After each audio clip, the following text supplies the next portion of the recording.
either way, all of that has a role to play in how we feel. And we know that when we exercise, even though we don't like doing it sometimes, it releases endorphins. And endorphins make us feel good. Yeah, you do. Yeah. So being sedentary just leads to, not great moods as well. You can feel like not really regulated. And, absolutely. Try sitting on a plane for 20 hours at a time. None of us like it. We get a little bit antsy. Mm-hmm. So our kids feel the same way as well. That's a really good way of thinking about it. Isn't it? Yeah. Like how your bottom feels. You just want to stand up and relieve that pressure.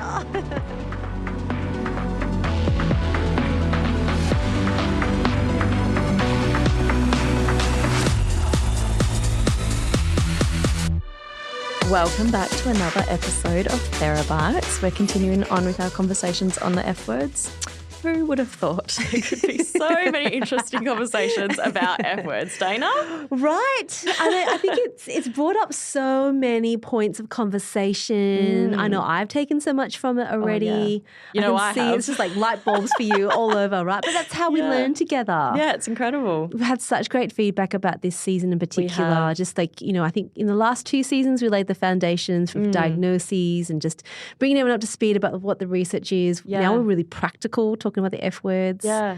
And just how we apply these principles that have been found through research, made it real through people and their experiences. Yeah, and just having so many different people with different experience at different stages of their journey with different diagnosis has just helped so much. Good. I love it. I love it. It's been amazing. So we are actually on to the second last F word for this episode. Oh my gosh. Yeah. Okay. And that word is fitness. Fitness. Yeah, I know you like this one. This is definitely my bread and butter. It's my jam. I love it. So good. Fitness has so much to it, actually. So, well, and this is what I'm learning. So, Dana, as always, when we have a new F word, we love to hear from you what this word means in the F word framework, just from a clinician's perspective. Sure. You could share with us? This is going to be hard for me to summarise and just talk to it for a few minutes because this is something I could talk about for a really long time. It is. Hence, our foundation, when I named it 7 years ago, is called Healthy Strides Foundation. One, if we're going to be taking strides forward, they always mean that we're having more healthy outcomes. And, we were really formed on the basis of a lot of children spend a lot of time in their wheelchairs, being really sedentary. And we know that being sedentary is just is such a big problem long-term health-wise and actually leads to so many chronic diseases.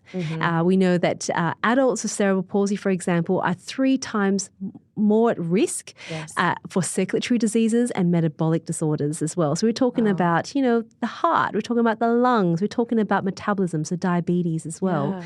So it is significant. If you sit too much, it is not good for you. And some of our kids have to spend a lot of time sitting. So the whole premise of Healthy Strides was to get kids up and moving. Doesn't matter how you move, it's us finding a way to get them to move. Yeah. And that's how we can be healthy moving forward. So it's in the name. Hence, I could talk about this for a really long time. But the core of it, if we come right down to what this means, is mobility is medicine. Yeah.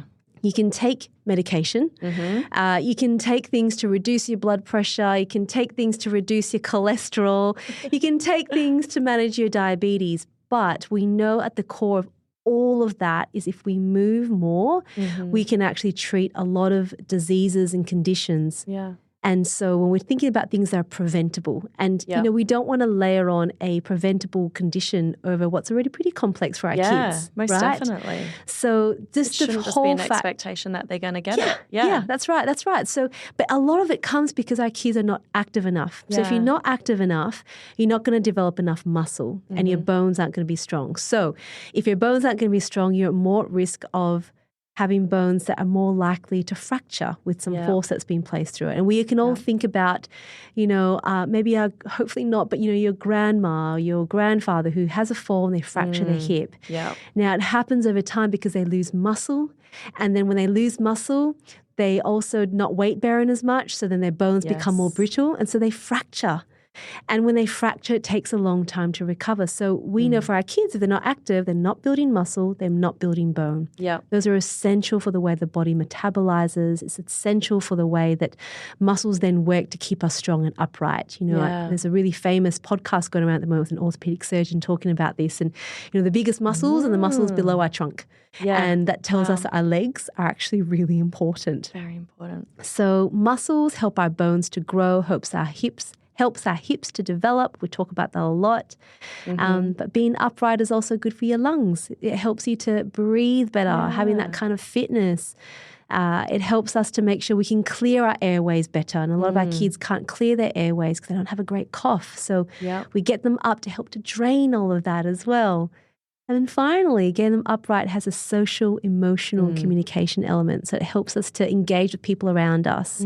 It helps us to learn new skills and engage in a way that's really meaningful. And so that might be using a walking frame. It might be in a different way, or race runner. Either way, all of that has a role to play in how we feel. And we know that when we exercise, even though we don't like doing it sometimes, it releases endorphins. And endorphins make us feel good. Yeah, you do. Yeah, so being sedentary just leads to, not great moods as well. You can feel like not really regulated. And, absolutely. Try sitting on a plane for 20 hours at a time. None of us like it. We get a little bit antsy.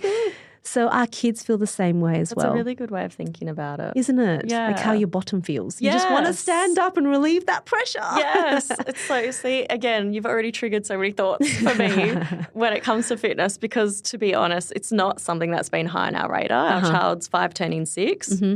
And a lot of our focus, I think, has been on like rest and recovery. Yes. So we use a wheelchair part-time. Yes. Sometimes our child's able to ambulate well, other times not so much, depending on how his muscles are feeling, how his ataxia is, all the things that we know affect our children and their mobility. Yeah. And so I think it's always sort of been a priority for us to use the wheelchair when we can, so that he's got more energy to participate, to do the things he wants to do for longer periods during the day.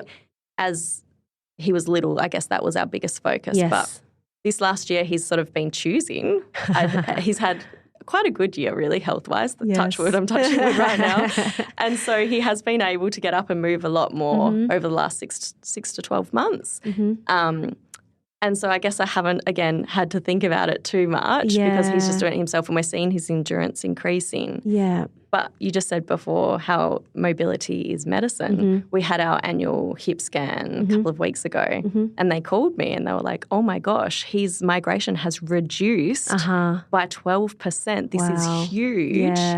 And I was like, oh my gosh, how did that happen? And on the other side, so both sides were out, the other side it had gone to 0. So it was a 6% migration that had gone to 0. Wow. And I was like, oh my gosh, how did this happen? And they were like, is he moving? Is he up and moving a lot more on his feet? And I said, yeah, he is. Like, we've got some seizure control at the moment, and he's ambulating a lot more. And they were like, well, that's what it is. Up and being up and moving helps all of that stuff. It helps the bones set where they need to be, and it helps his strength. And that's why he's having more endurance and he's feeling better. And that's right. That's right. It's beautiful. And I was like, oh my gosh. You say that, because that's something you can go, okay, I don't have to think about that so much anymore. You know what? So relieve that part of the brain, because fitness is also about, it's like I said, it's strength, right? And sometimes strength is around the hips. Sometimes strength might be around how they hold themselves upright too. It means different things for different kids. But the core part of all of this is we want our kids to be active as possible. So, keeping him in his chair so he can rest is such a great idea, because then when he can be active properly, right? And so don't ever be worried about that. If you've got a child that spends a lot of time in their wheelchair, they obviously need it. That's what they need. But we need to make sure we break up those long periods of sitting with activity. And it's the same for all of us who sit at a desk or something like that, or an office job. If you sit for 8 hours in a day and don't move, that's more detrimental to you. Even if you exercise for 1 hour in the morning and then you sit for the whole day, the effects of sitting is what is going to be detrimental to your health. And for our kids, we don't want them just to sit all day. We want to break it up. So if they break it up and they do something they enjoy and love, with all the other lovely F words, then we're doing life right. But I do want to go back to your hip story, because that is such a celebration point. And more we are realizing that our hips are the result of inactivity. So we want to keep our muscles strong. And the only way we keep our muscles strong around our hips is to be on your feet. So if you're in a walker, you want to walk as much as you can. You want to change directions. You want to develop those muscles as early as possible. It's not to say that we can absolutely prevent it, but we don't know that yet, because this is the first time we've really tried getting them on their feet, because we know that kids who are on their feet can develop quite well. And even if it's not preventing it, it's just like they were explaining to me, you know, you still got to continue it. This doesn't mean that there's no surgery in the future, blah, blah, blah. Yep. But I guess that's it. We're extending that. Yes. So it might not be that, their hips are perfect, but you might extend their time without surgery and extend the time, that they are able to do more things. That's right. So even that's super important, Huge. I think, isn't when it? you look from a big picture. All these things I'm learning. Yeah, and then when you translate to a little bit older as well, fitness looks like, you know, I know you've spoken about this before. It's like, how do we get them into basketball? Our whole family's into basketball. So you want to like give your kids the opportunity to make those decisions, you know, so you want to help them to be as fit as possible in all different kinds of ways. So when they decide, hey, I actually really am into this sport, they can have the opportunity to do that. Yes. And it's finding ways to participate. And fitness is just such a beautiful way to then be around friends, to participate with your family. You know, you're just able to do things more because it only takes us to, I don't know if anyone's ever sprained their ankle before or had a sore toe even and how hard it is to engage. Right? Yes, absolutely. And he's like, I just want to walk. You know? Or I want to go for my morning run and I can't. That's right. So they really do impact us. So we just got to find ways and we have to be creative sometimes. Yes. But the key message here is we want to break up long periods of sitting. Yeah. We want to find opportunities to be upright. And we think about the neurotypical kids, they're usually trying to get up, you know, 10, 11 months. They're rocking. They want to get up. Yep. So we want to find ways to get our kids up at that time too because that's when they develop their muscles. Yeah. That's, you know, they might not do it perfectly, but they're active and upright.